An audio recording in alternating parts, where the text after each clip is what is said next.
দাঙ্গা হাঙ্গামা হলে হিন্দুরা মারা যায়, মুসলিমরাও মারা যায় বা আহত হয়। তোমরাই বলো কখনো কোনো নেতা বা নেতার বাচ্চা মরেছে এসব দাঙ্গায়?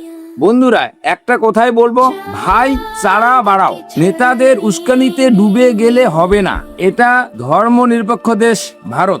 এখানে ধর্ম নিয়ে রাজনীতি কেউ চায় না। আমরা চাই শিক্ষায় উন্নয়ন, কর্মক্ষেত্রে উন্নয়ন, শিল্পে উন্নয়ন, স্বাস্থ্য ব্যবস্থায় উন্নয়ন, কৃষকদের উন্নয়ন। আমরা চাই পরিবেশের উন্নয়ন, আমরা চাই ভেজালহীন খাবার।